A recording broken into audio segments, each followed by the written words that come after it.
Притесняваш ли се да те снимат? Може да погледнеш? Не. Здравей. Притесняваш ли се да те снимат по принцип? Много? Притесняваш ли се да вас снимат? Сериозно питам. В смисъл, това съм решил да питам хората. Той снима себе си и влезе в кадър. Не. Първоначално още върху него акцентирах, защото са жълта тинска и някаква така. Ама след малко усещам как ще мижи по камерата. Някакво такова усещане има. Само да сте досаден това ден. Не. Сигурно вие отчете над дясно, пък аз съм наляво, тъй че едва ли ще се засечем повече. Няма проблем. Да, хубаво.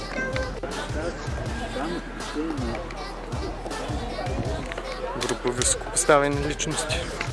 Притесняваш ли се да те снимат? Не. Друг път интервю давал ли си? Как бе? В Япония съм дал интервю на японската телевизия. Вие давали ли сте интервю? Не, мерси, че каза, че. Чето иска се нарадва на камерата. Тя си помисли, че сигурно съм клиент за вътре, ама... Не си мисля. Нищо. Да се снима. Проба. Става ли за оператор? Да съм красив. Знаете ли какво е скомен? Скомен.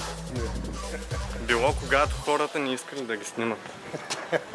Някакво такова. Ама било... Аз като го чух за първ път тая дума, аз я чух вчера. Сега влизаме ли двамата в кадър? Другите ще се съобразяват с нас. Ние сме по-важните в движението. Аз като я чух за първ път и си едно чух думата тик. Някакво такова, да. В смисъл скомен. И да. Айде, чао. Отиваме към Кубо да се запознаем с някакви хора. Чак само един познавам.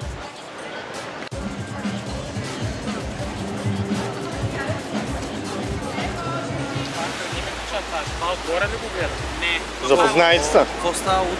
Става Здравей, не познавам ги всички. Разказвам история, Историята се развива в щатите с моя много добър приятел Лъчезар. Там в щатите има кофе за букук човек, деца е така, покажи на камерата сега, брат. Покажи на камерата. Значи кофата е така, отгоре има капак, в смисъл това не е капак, това е така просто да няма вали дъжда, а пък букука се фърля така тук отстрани.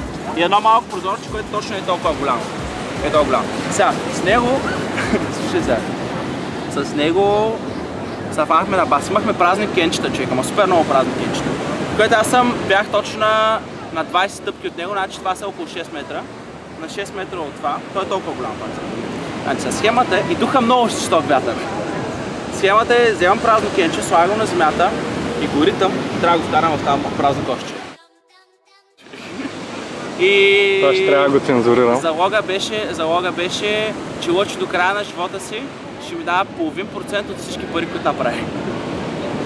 И да, много се мотивирах, човек, и около 45 кенчета, брат. Например, 20 кенчета и слагам. Да, много ясно. Смисъл успях. Много ясно. Много ясно, че ако опиташ достатъчно много пъти ще успееш. Скоростите е много ясно. Също е много ясно.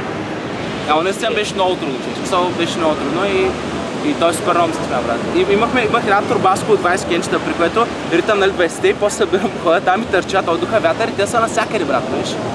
И събирам. И как са финансите сега? Финансите ти как? Той още не прави много пари. Никакви даже.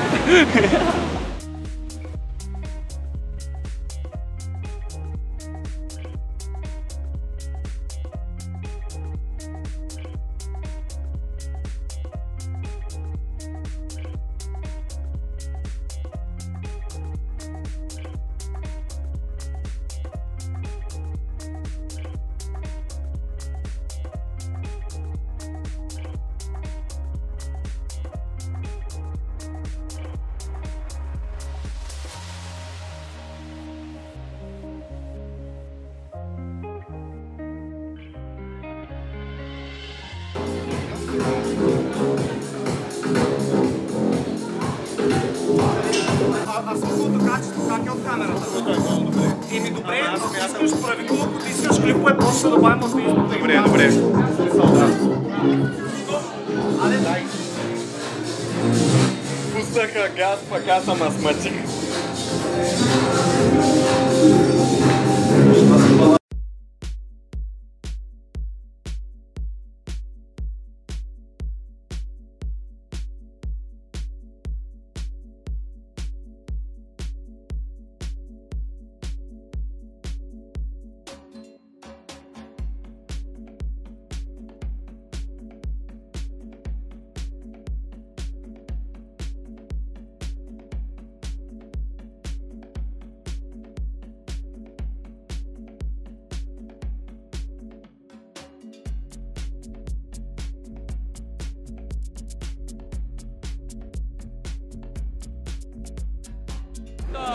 Не, за заведението. Пак тях в заведение чек. Пак тъпта вечер. Митко, изоставяме ли го? Да, битко става да кухнясва. Но Това става, пичове. Как е живота? искаш ти да я фаниш? А, да.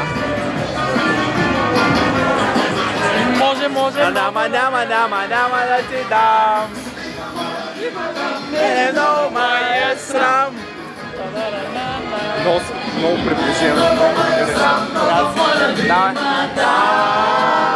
А може много да ме искаш, но няма да ти дам. Дори в ъгъла да ме притискаш, не мога, аз съм малък, много ме е срам.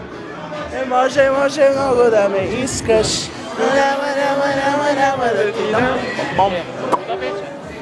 Да ме притискаш. Started from the bottom, now we're here. Ако искаш Чакай, ние снимаме ли са? пише вече, завърши я. Пише ли горе?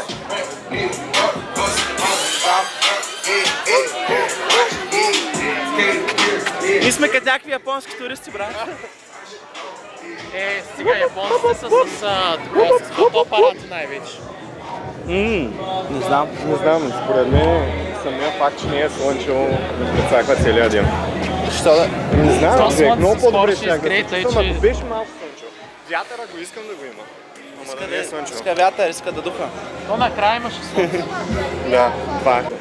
Сега мисля, че е момента за час. Не, че го няма гърмежа. Той го няма. Аз как да вижда лапи с някакви хора. Час пик. В тъмното не. Да, в час пик, точно си лапи. Дай да влизам. Да се запознаем с някой. Айде сега ще видим някой познат. Който види познат, първи печели. Ето господин полицай. Добре, аз ти чакам малко. А? Господин полицай. В принцип, така. Трулката породи са запознат. Значи знам, че полицията не трябва да я снимаме. 100. Какво пише 100? 100 минути? Не бе, 100 не трябва да снимаме. Не трябва. 100 бе. Знаеш ли? Ще набият. Ще трябва да ги цензурирам. Ето ги. Аз ще съм го по-да. Ето го и заведението. Ебах някакво ремикс. Гледа само дали горилите са търдят. Да ги снимаме. Джим Морисън, бейби. Ти увеличи, брат. Не, тук ще набият вече, ще заповядай. Ще набият.